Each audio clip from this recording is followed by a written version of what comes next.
You said earlier that you support nationalism as part of sovereignty and democracy. But you also said that Israel is an ethnic-based state. So what is exactly an ethnic-based democracy? What makes it a democracy? Well, the word ethnic sends hackles rising sky high, I would imagine, in an audience like this. But I've drawn very heavily upon work done by the Democracy Institute. I think I've forgotten who wrote this, maybe it was yourself, but whoever it was put it very... I thought it was put very well, that there are different types of democracy. There is what the author called a civic democracy and an ethnic democracy. A civic democracy is something like America, where everyone becomes an American, and it's a civic identity. An ethnic democracy is a democracy where the nation understands a concept of itself which goes beyond civic rights and which is based in a shared historic identity comprising language, religion, history, tradition, custom, institutions, and the shared history of the development of that nation. It's a sense of itself as a people, in other words. Now, what I meant by Israel fitting into that latter category was that Israel is the nation state of the Jewish people. And there should be no contradiction between a nation state of a people and a democracy. A democracy is a civic concept. It requires equal rights, that is to say, equal political and civic rights, equal rights of voting, equality in access to institutions, and all that kind of thing. But I think part of the confusion is that, and I think there is a confusion, in that people think that you can't have a particular kind of democracy. You can't have a nation that has a sense of itself as a particular nation, which is democratic. And that means you can't have a concept such as Israel, which is the nation state of the Jewish people. Now, I have great sympathy with what you were saying earlier, because I think it's uncomfortable to be a minority in an ethnically understood nation. But is one therefore saying that, for example, I don't know whether you would say this, Amal, but I'd be interested in your view. I mean, I look at you and I see an Arab Israeli or an Israeli Arab. I wonder whether you would agree that the Jews are entitled to have their own Jewish nation state in Israel as a Jewish country. And if the answer to that is yes, then I think that then one is very clear, and that everyone living in that country as a citizen is entitled to equal civic and political rights within the idea of a Jewish country. But the idea that, you know, if you have a particular sense of yourself as a nation that is kind of illegitimate, I think has created a great deal of confusion. And when carried to its logical limit, it means that the Jews are not entitled to their own country. The Jews are not entitled to self-determination.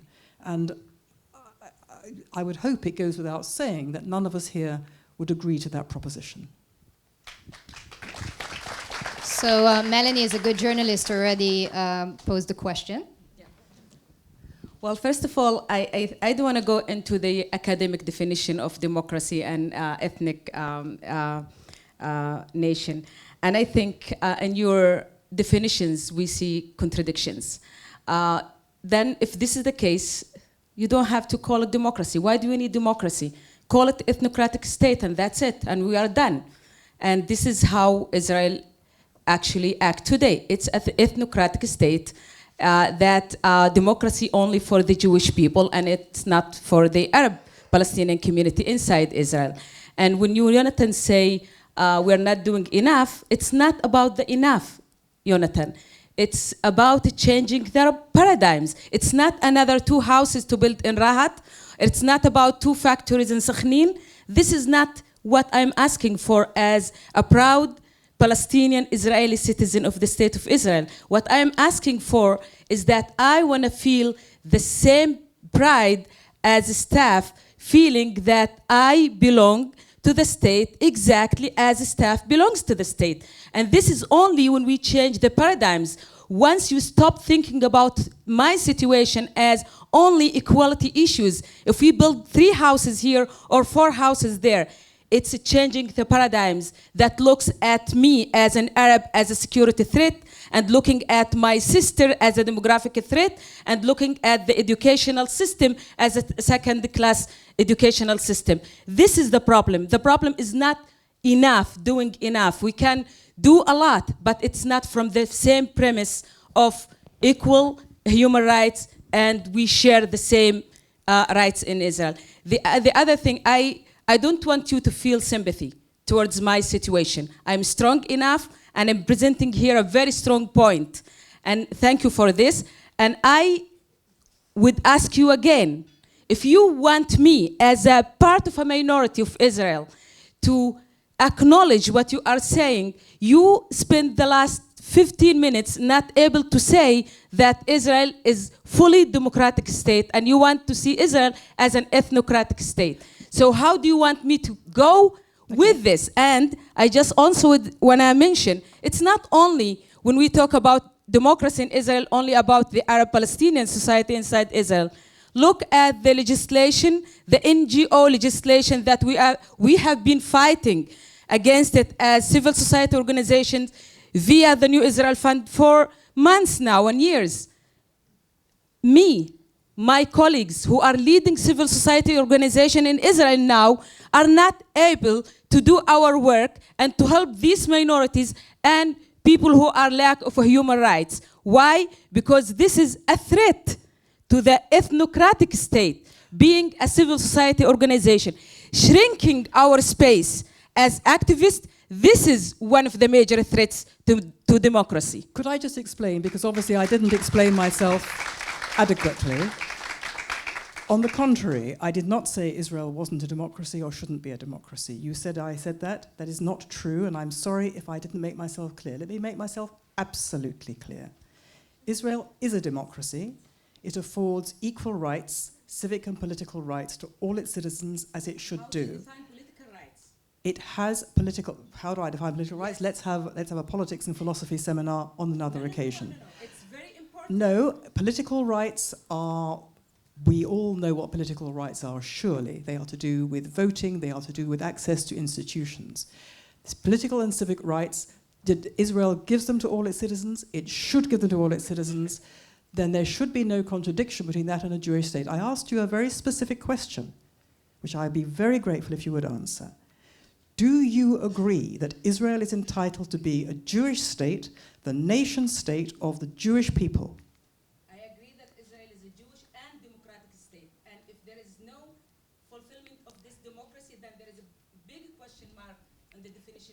You agree that it's entitled to be a Jewish nation state. Thank you.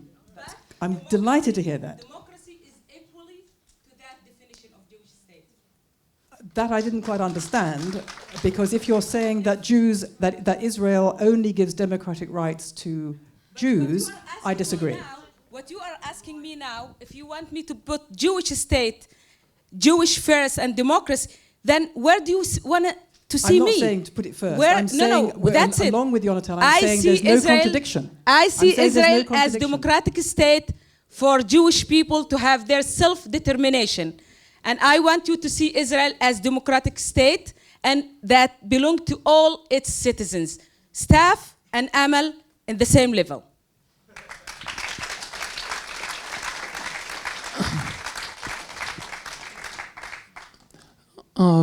First of all, I want to share with you or to agree with you on your opposition to the NGO bill.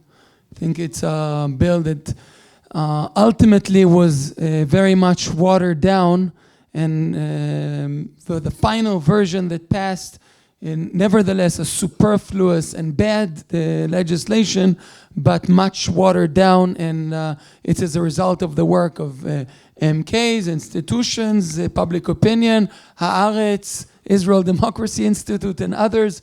But it's an example of bad and superfluous legislation. In response to you calling me a few times Yonatan rather than Yohanan, no problem.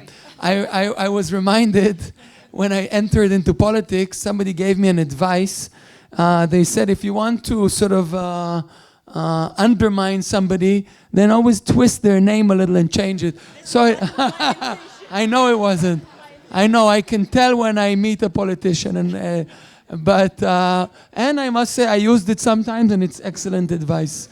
So maybe since Stav is the only politician on the panel, it's free advice. That's how you share with me your experience? That's what you want me to learn? Now, a quick comment on the question of Jewish and democratic, and the democratic, what we mentioned before is the litmus test, full equality to our Arab minority.